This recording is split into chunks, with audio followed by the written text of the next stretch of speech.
Class 10 দশম শ্রেণী higher math lecture 4। এর আগে আমরা করছিলাম লেকচার 1, 2, 3। সেখানে ছিল 11.1, 11.2। তিনটা লেকচারে 11.1 এবং 2 শেষ। এখন আজকে 11.3 স্থানাঙ্ক জ্যামিতি হায়ার ম্যাথ স্থানাঙ্ক জ্যামিতি 11.3 খুবই ইম্পর্টেন্ট চ্যাপ্টার। আজকে আমরা পড়ব হায়ার ম্যাথ 11.3। প্রথমে ঢাল স্লোপ বা গ্রেডিয়েন্ট।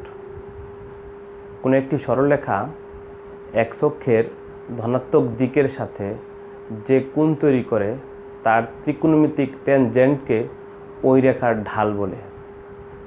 আবার বলি, কোনো একটি সরলরেখা এক্স অক্ষের ধনাত্মক দিকের সাথে যে কোণ তৈরি করে তার ত্রিকোণমিতিক ট্যানজেন্টকে ওই রেখার ঢাল বলে। যেমন এই যে অক্ষ, এইখানে থিটা কোণ তৈরি করলো রেখাটা, এক্স অক্ষের ধনাত্মক দিকের সাথে কত কোণ তৈরি করলো? থিটা। এই থিটা কোণের ট্যান নিলে ট্যান অনুপাত অর্থাৎ ট্যান থিটা, এটাই হলো, এটা যদি এ বি রেখা হয়, এই এ বি রেখা যাওয়ার সময় এক্স অক্ষের ধনাত্মক দিকের সাথে থিটা কোণ তৈরি করছে, তো ঢাল হবে ট্যান থিটা। ঢাল হবে ট্যান থিটা। ঢালকে এম দ্বারা প্রকাশ করা হয়। তাহলে ঢাল M equal to tan theta. ঢাল M equal to tan theta. এটা উল্টায়ও লেখা যায়, tan theta equal to M. Tan theta equal to M. বিষয়টা আবার খেয়াল করো। একটা রেখা যাওয়ার সময় এক্স অক্ষের ধনাত্মক দিকের সাথে যে কোণ তৈরি করবে সেটাই হবে ওই উক্ত কোণের ত্রিকোণমিতিক ট্যানজেন্টকে ওই রেখার ঢাল বলে। কত কোণ তৈরি করছে? থিটা, তাই ডাল হয়েছে ট্যান থিটা। কোণ যদি তৈরি করতো 45, ডাল হইতো ট্যান 45। কোণ যদি তৈরি করতো 60, ডাল হইতো ট্যান 60। কোণ যদি তৈরি হইতো 120 ডিগ্রি, ডাল হইতো ট্যান 120 ডিগ্রি। যেমন এই যে একটা রেখা গেল, এভাবে যদি যা, এই যে এক্স অক্ষের সাথে কোণটা এখানে এসে পড়ছে, কোনো অসুবিধা নেই। এখন এইভাবে একটা রেখা গেল, এই যে এটা স্থূল কোণ হয়েছে, আর এগুলো সূক্ষ্ম কোণ হয়েছে। এগুলো কী হয়েছে? সূক্ষ্ম কোণ হয়েছে। তাহলে কোনো একটি সরলরেখা যাওয়ার সময় এক্স অক্ষের ধনাত্মক দিকের সাথে যে কোণ তৈরি করে তা ওই উক্ত কোণের ত্রিকোণমিতিক ট্যানজেন্টকে, মানে ওই কোণটার ট্যান নিলে, এটাই ভাষাটা হলো, কোনো একটি সরলরেখা যাওয়ার সময় এক্স অক্ষের ধনাত্মক দিকের সাথে যে কোণ তৈরি করে উক্ত কোণের ত্রিকোণমিতিক ট্যানজেন্টকে ওই রেখার ঢাল বলে। ইংরেজিতে বলে স্লোপ বা গ্রেডিয়েন্ট। কোণ যদি থিটা উৎপন্ন করে, ঢাল হবে ট্যান থিটা। ডালকে এম দ্বারা প্রকাশ করা হয়। এম দ্বারা কি প্রকাশ করা হয়? এ কারণে ঢাল M equal to tan theta. তাহলে একটা রেখা যাওয়ার সময় 60 কোণ তৈরি করলো, এক্স অক্ষের ধনাত্মক দিকের সাথে 60 কোণ তৈরি করলো, তার ঢালটা কত হবে? তার ঢাল হবে ট্যান 60 মান কত? √3। তার ঢাল হবে কত? ট্যান 60 মান কত? √3। এই √3 এই রেখাটা যাওয়ার সময় যদি 120 ডিগ্রি কোণ তৈরি করতো, তাহলে ঢাল হইতো ট্যান 120।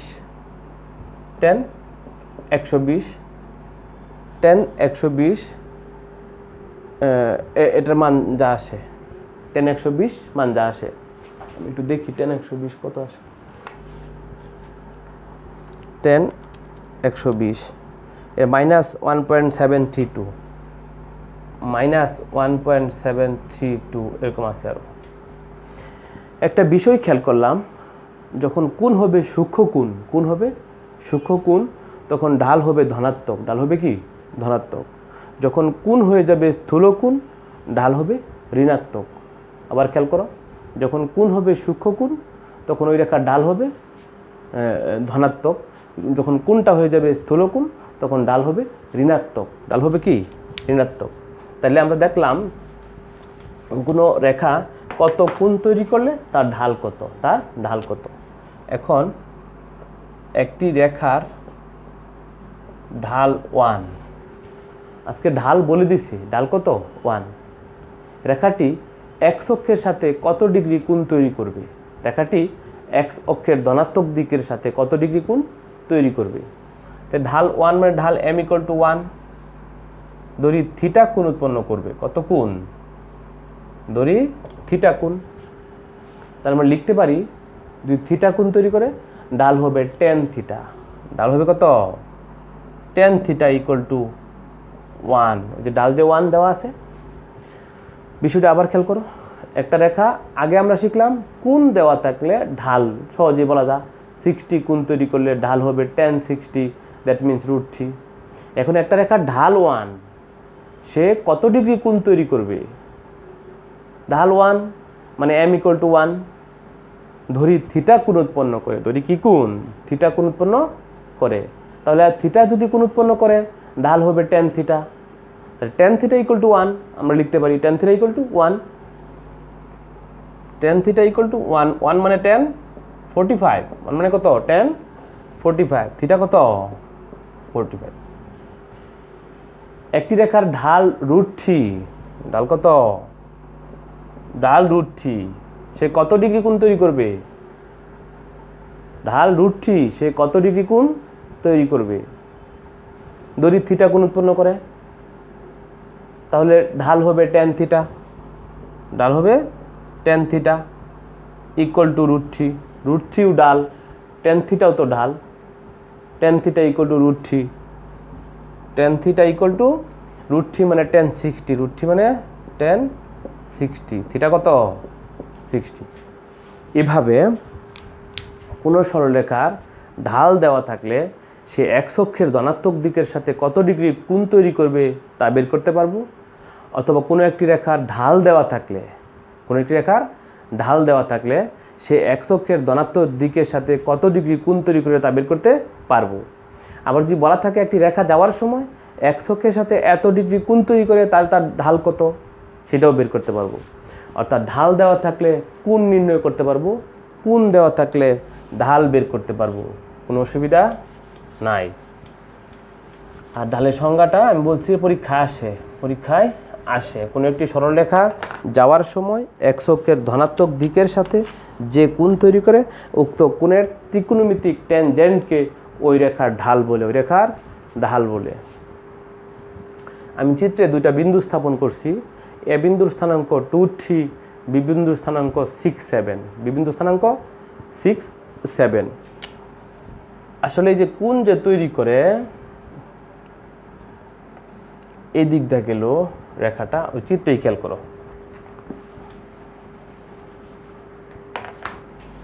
2, 3 এবং 6, 7 সংযোগ করে একটা সংযোগ রেখা টানলাম, স্থাপন করে ছক কাগজে।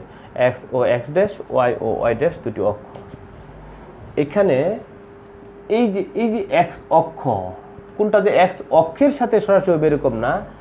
এই যে 2, 3 স্থাপন করলাম, ওইটা স্থাপন করলাম 6, 7, 6, 7। এখান থেকে আমি এই বিন্দু পর্যন্ত হাঁটলাম কয় গড়? 1, 2, 3, 4 গড়। কয় গড়? 4 গড়। উপরের দিকে হাঁটলাম কত গড়? 1, 2, 3, 4 গড়। কয় গড়? 4 গড়। তাহলে এটা সমকোণী ত্রিভুজ তৈরি হয়। সমকোণী ত্রিভুজ তৈরি হয় এখানে। এই কোণটা ধরলাম থিটা। কোণটা ধরলাম থিটা। তো tan থিটা মানে লম্ব বাই ভূমি। লম্ব বাই কত? ভূমি। এই যে এটা লম্ব, আর নিচের কালো বুটাটা এটা ভূমি। এটা কি? ভূমি। এটা কি? ভূমি। এই লম্ব কত গড়? 4 গড়। ভূমি কত গড়?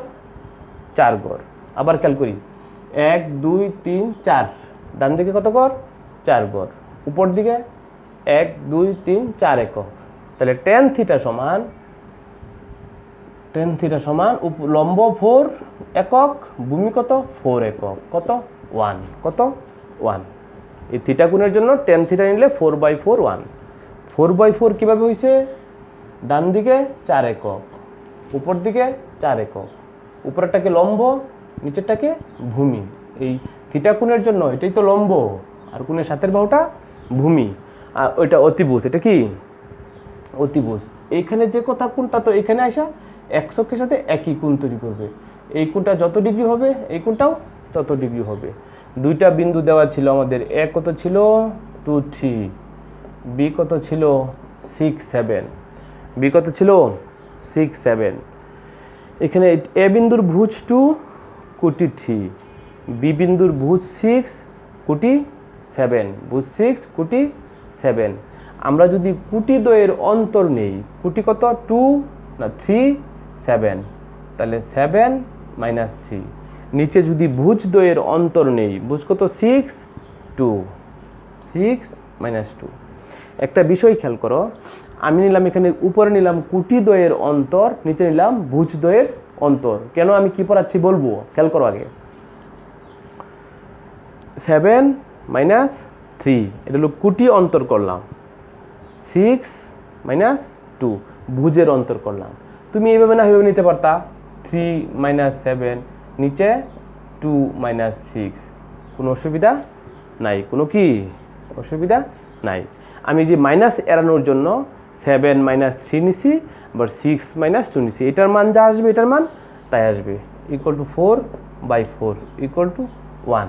খেয়াল করো, এই কোণের জন্য এদিকে লম্ব ছিল 4 একক, ভূমি ছিল 4 একক। টেন থিটা মানে লম্ব বাই ভূমি, 4/4 মানে 1। টেন থিটার মান কত আসছিল 1।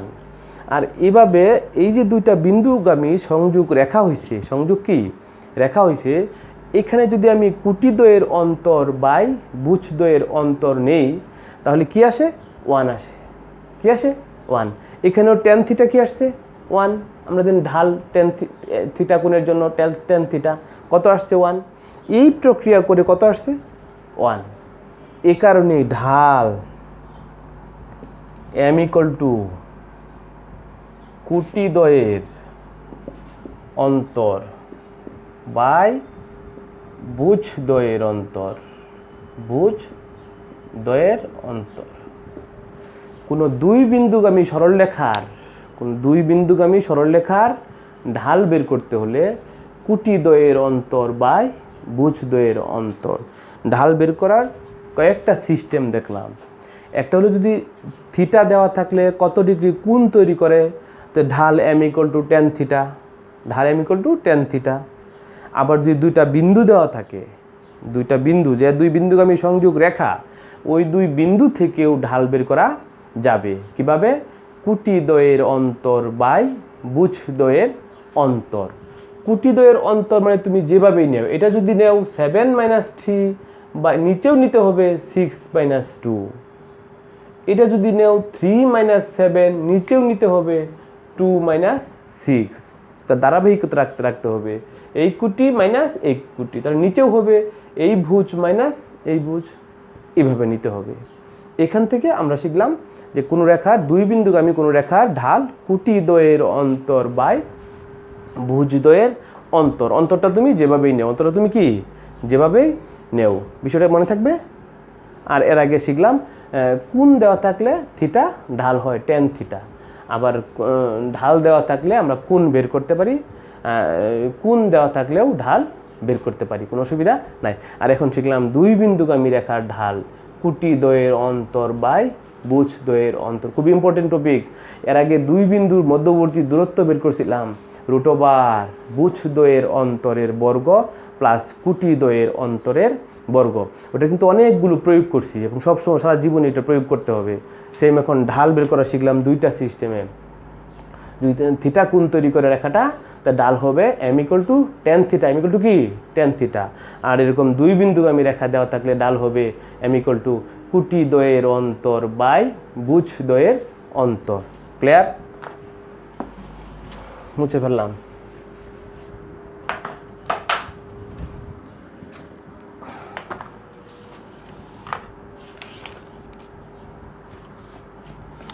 এখন খেয়াল করো, আর আরেকটা কথা শিখছি যে ঢাল যদি পজিটিভ হয় x অক্ষের সাথে কোণ হবে সূক্ষ্ম কোণ, ঢাল যদি নেগেটিভ হয় x অক্ষের সাথে যে কোণ তৈরি করবে সেটা হবে ধনাত্মক দিকের সাথে, সেটা হবে নেগেটিভ, সেটা হবে কি নেগেটিভ।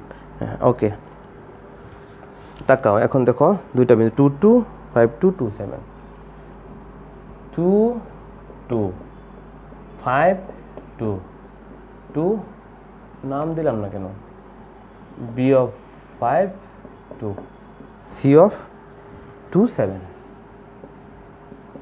এই তিনটা বিন্দু। ওটা মুছে ফেললাম, এটা মুছে ফেললাম আমি, এটা লাগবে না আমার। 2 2 5 2 2 7 এই তিনটা বিন্দু যদি আমি ছক কাগজে স্থাপন করি, ছক কাগজে কি করি স্থাপন করি, হ্যাঁ একটু ছবিটা এঁকে নিয়ে সুবিধা হবে, একটু আমি ছবিটা এঁকে নিয়ে সুবিধা হবে।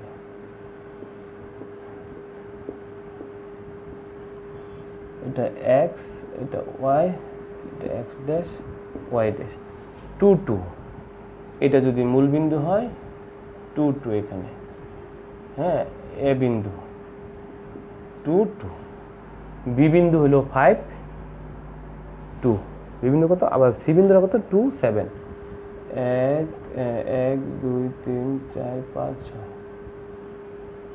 সি বিন্দু হলো 2 7, আর হলো 5 2, 1 2 3 4 5, বি বিন্দু হলো 5 2। ছক কাগজে এ বিন্দু, বি বিন্দু, সি বিন্দু, তিনটা বিন্দু আমি স্থাপন করলাম, তিনটা বিন্দু আমি কি করলাম স্থাপন করলাম। আমি যদি সংযোগটা নিই, খেয়াল করো, আমি যদি কিটা নিই সংযোগটা নিই, আমি যদি কিটা নিই সংযোগটা নিই,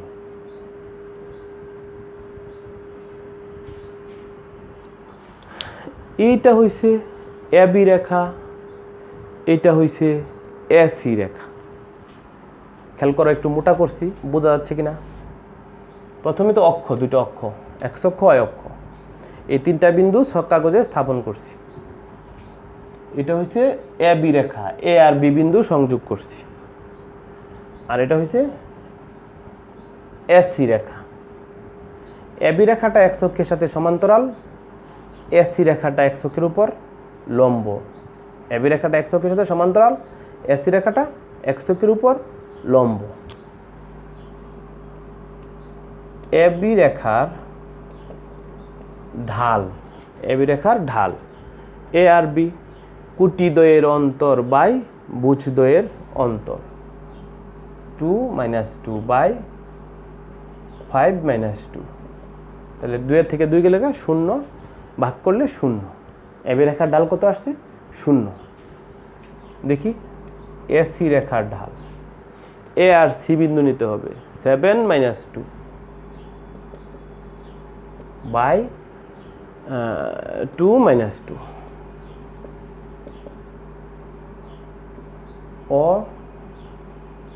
অসংজ্ঞায়িত। 2 - 2 কত 0, 2 - 2 কত 0, এই উপর 7 থেকে 2 গেলে 5, 5 এর 0 তার নিচে 0 হলে ভাগ করা যাবে না, অসংজ্ঞায়িত। খেয়াল করে দেখো, এখানে এবি রেখার ঢাল আমি বের করতে পারলাম 0, আর এসি রেখার ঢাল আমি বের করতে পারলাম না, অসংজ্ঞায়িত, অসংজ্ঞায়িত, আমি বের করতে পারলাম না। এবি রেখাটা এক্স অক্ষের সাথে সমান্তরাল, এবি রেখাটা এক্স অক্ষের সাথে সমান্তরাল, এক্স অক্ষের সাথে কোনো কোণ উৎপন্ন করে নাই, এক্স অক্ষের সাথে 0 ডিগ্রি কোণ উৎপন্ন করেছে। কত ডিগ্রি 0 ডিগ্রি কোণ উৎপন্ন করেছে। কোণ যদি 0 ডিগ্রি হয় তাহলে তার ঢাল tan 0, কোণ থিটা হলে তার ঢাল tan থিটা। এবি রেখাটা এক্স অক্ষের সাথে 0 ডিগ্রি কোণ উৎপন্ন করছে, তাহলে তার ঢাল tan 0, tan 0 মান কত 0, এই যে এবি রেখার ঢাল 0। এসি রেখা, এসি রেখা এক্স অক্ষের উপর লম্ব রেখা, এক্স অক্ষের উপর লম্ব রেখা। এসি রেখা এক্স অক্ষের সাথে কোণ উৎপন্ন করলে হিসাব করলে 90 কোণ উৎপন্ন করছে, এই যেটা এসি রেখাটা এক্স অক্ষের সাথে 90 কোণ উৎপন্ন করছে, তাহলে ঢাল tan 90, tan 90 মান অসংজ্ঞায়িত, tan 90 মান কি অসংজ্ঞায়িত। তাহলে এই এবি রেখার ঢাল শূন্য বের করতে পারলাম, এসি রেখার ঢাল বের করতে পারলাম না। কেন? নিচে বুঝ বিয়োগ করলে শূন্য হয়ে যায়, বুঝ বিয়োগ করলে কি হয়ে যায় শূন্য হয়ে যায়। একাধিক বিন্দুগামী রেখার ঢাল যদি বের করতে চাই তাহলে বুঝ যদি একই হয়ে যায় তাহলে ঢাল বের করা যাবে না, ঢাল বের করা যাবে না। যেমন এ x1 y1 B x2 y2 বিন্দুগামী রেখার ঢাল y1 minus y2 by x1 minus x2 অথবা y2 minus y1 by x2 minus x1 যখন x1 not equal to x2।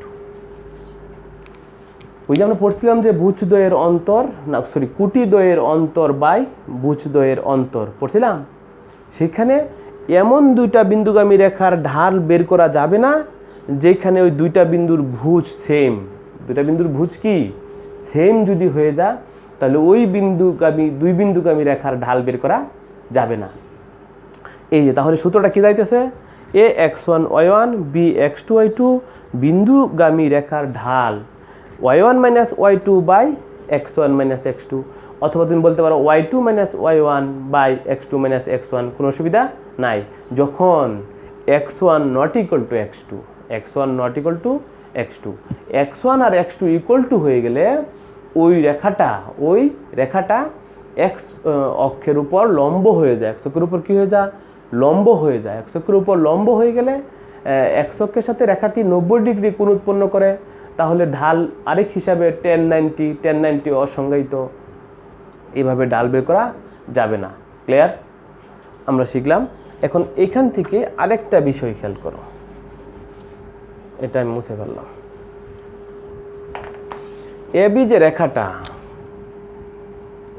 রেখাটা আমার, হ্যাঁ এবি যে একটা রেখা আমি আঁকছি, এবি রেখাটা x অক্ষের সমান্তরাল, হ্যাঁ এবি রেখাটা x অক্ষের সমান্তরাল। এই যে এ বিন্দু, এই যে বি বিন্দু, এই রেখায় কুটি কত? সকল বিন্দুর কুটি হবে 2। এই যে প্রথমটা হলো 2 কুটি 2, পরেরটা হলো 5 2 কুটি 2। এইখানেও যদি যে কোনো বিন্দু তুমি নেও তাদের কুটি কত হবে? 0 হবে। চিত্রে এবি রেখায় সকল বিন্দুর কুটি 0, সকল বিন্দুর কুটি 0। এবি রেখাটা আবার কেমন? x অক্ষের সাথে সমান্তরাল রেখা, x অক্ষের সাথে সমান্তরাল রেখা।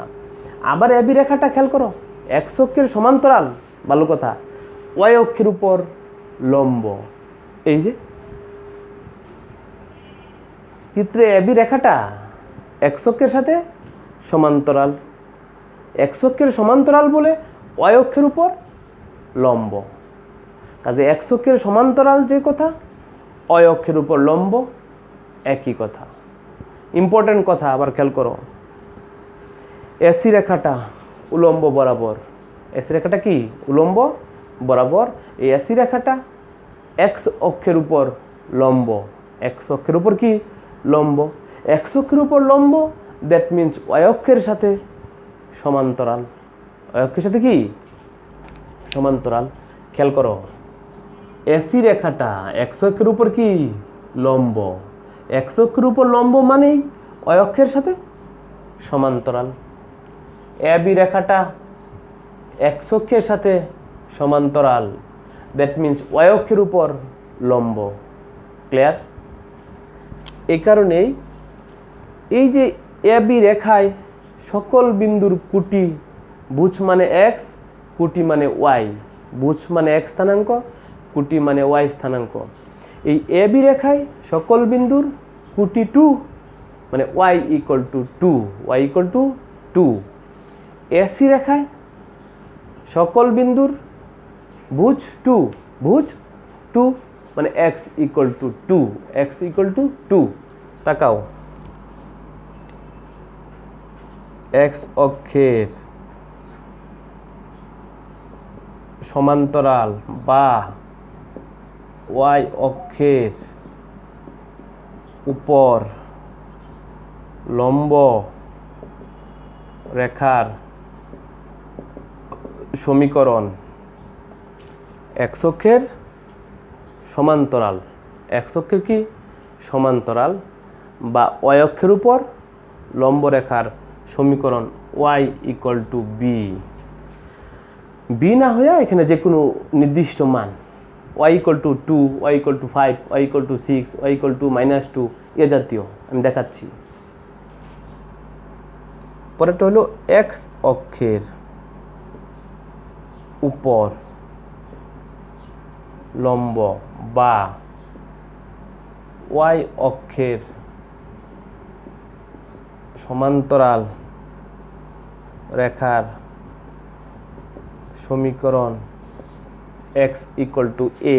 এক্স ইকুয়াল টু কি এ মানে কোনো সাংখ্যিক মান 2, -2, 5, -6 পজিটিভ নেগেটিভ সমস্যা নাই। খেয়াল করো খুবই ইম্পর্টেন্ট কথা, এক্স অক্ষের সমান্তরাল বা মুখস্থ না বুঝে বুঝে, এক্স অক্ষের সমান্তরাল বা ওয়াই অক্ষের উপর কি লম্ব রেখার সমীকরণ ওয়াই ইকুয়াল টু বি। ওই যে এই কুটি 2, কুটি 2, কুটি মানে ওয়াই, এই y equal to b. X অক্ষের উপর লম্ব বা ওয়াই অক্ষের সমান্তরাল, এক্স অক্ষের লম্ব মানে ওয়াই অক্ষের সমান্তরাল রেখার সমীকরণ এক্স ইকুয়াল টু এ। এ মানে কোনো সাংখ্যিক মান। এই দেখো এই যে ভুজ 2, ভুজ 2 এই তাই ভুজ মানে এক্স ইকুয়াল টু, আর এখানে কুটি ফিক্সড তাই কুটি ওয়াই ইকুয়াল টু, ভুজ ফিক্সড তাই ভুজ এক্স ইকুয়াল টু এ, ভুজ এক্স ইকুয়াল টু এ।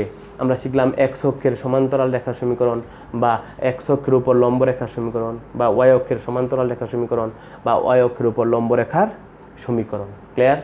খুব ইম্পর্টেন্ট বেসিক। তাকাও,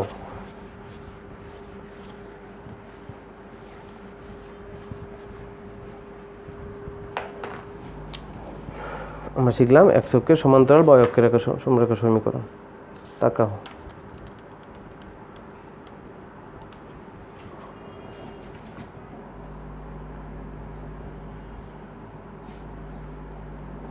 এটা মনে করো এ বিন্দু, বি বিন্দু, সি বিন্দু।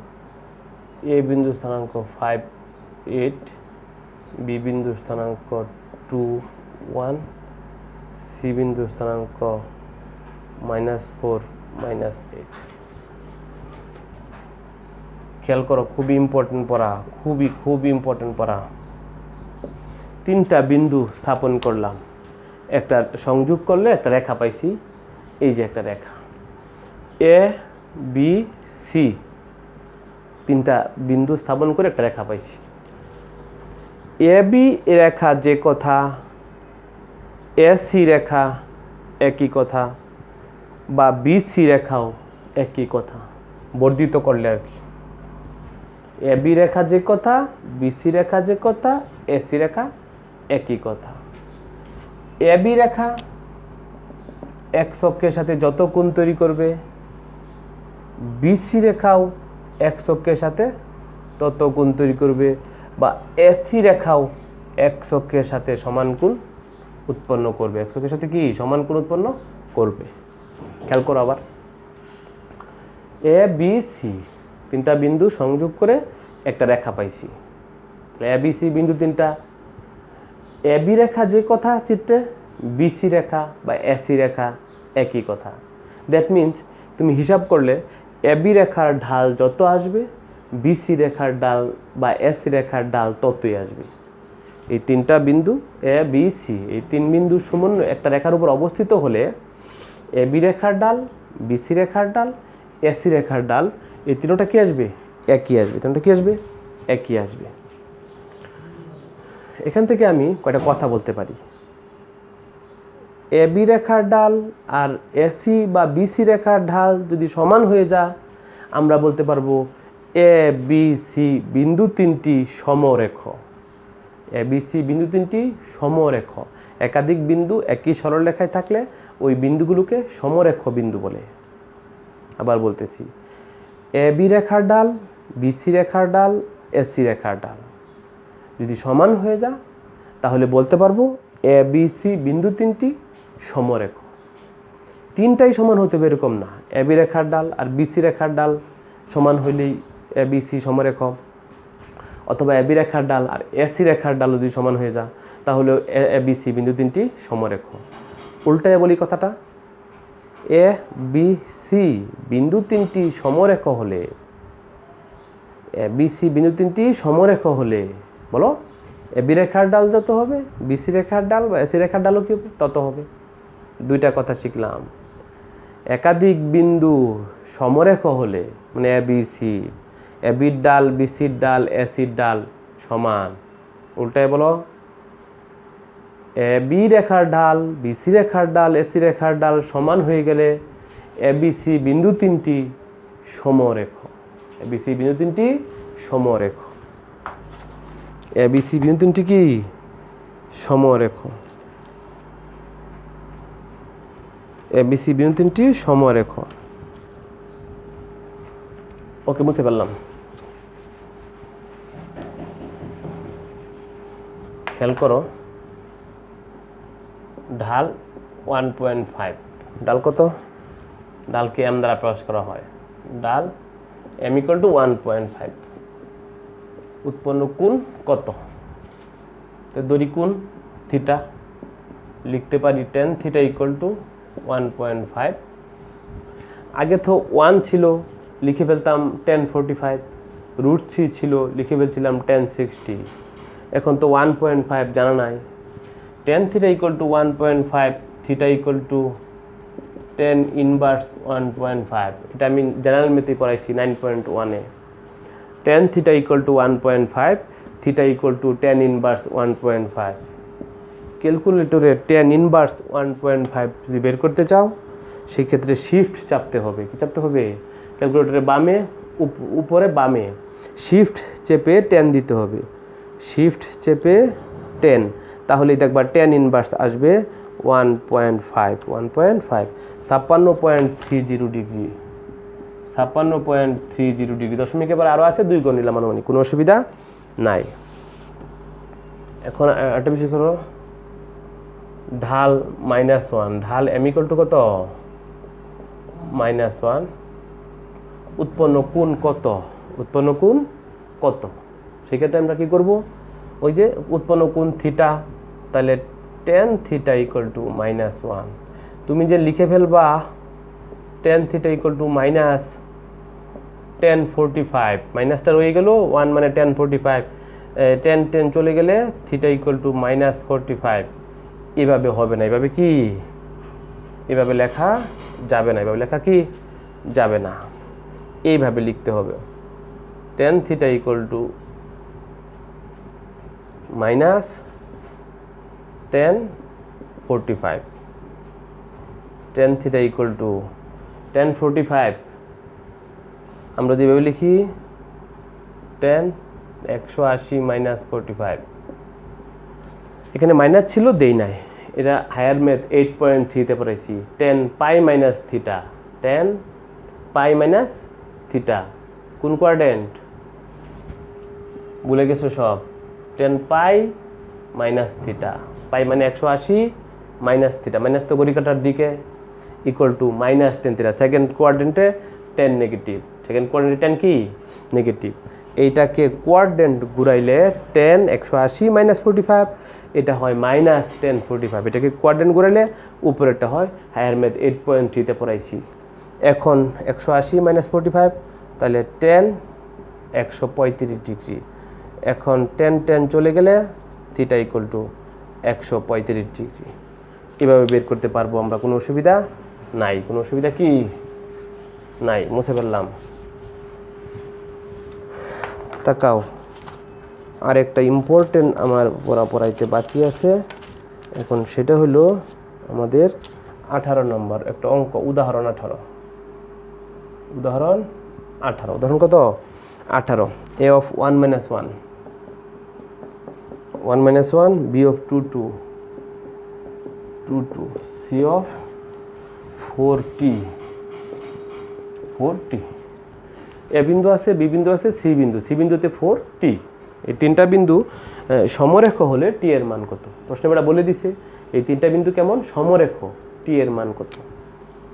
তাহলে এবি রেখার ঢাল, এবি রেখার ঢাল কুটি দ্বয়ের অন্তর বাই বুছ দ্বয়ের অন্তর, 2 মাইনাসে মাইনাসে প্লাস 1, 2 প্লাস 1, 2 মাইনাসে মাইনাসে plus 1 by 2 minus 1 equal to 3 by 1 equal to 3। এবির পরে বিসি, বা তুমি যদি এসি নেও কোনো অসুবিধা নাই।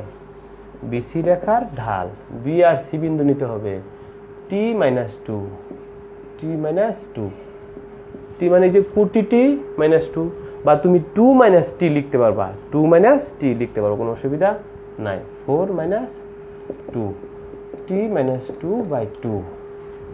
এবি রেখার ঢাল এবং বিসি রেখার ঢাল বের করলাম। প্রশ্নে বলছে এবিসি বিন্দু তিনটি সমরেখ, তাহলে এবিসি বিন্দু তিনটি সমরেখ, তাহলে আমি বলতে পারি এবির ডাল যত বিসির ডাল তত। যেহেতু এ বি সি বিন্দু তিনটি সমরেখ, সুতরাং T minus 2 by 2 equal to 3, AB রেখার ডাল ইকুয়াল টু বিসি রেখার ডাল, বা টি মাইনাস 2 ইকুয়াল টু 6, বা টি ইকুয়াল টু 6 প্লাস 2, বা T equal to 8, T equal to কত 8, এটাই মানি চাইছি। এভাবে একাধিক বিন্দু সমরেখা হলে যে কোনো মান বের করতে পারবো। এই নিয়মগুলোর সাহায্যে আমি 11.3-এর সবগুলোই অঙ্ক করতে পারবা, সবগুলো অঙ্ক কি করতে পারবা। এইচডাব্লিউ হলো 11.3-এর অনুশীলনী এবং উদাহরণের সবগুলো অঙ্ক পড়া, প্লাস বেসিক যে পড়াইছি খুবই গুরুত্বপূর্ণ বেসিক, এইগুলো ভালো করে আয়ত্ত করা। আর এই বেসিকগুলো না পারলে 11.4-এ গিয়ে কিছুই পাবা না। ওকে, থ্যাংক ইউ ভেরি মাচ।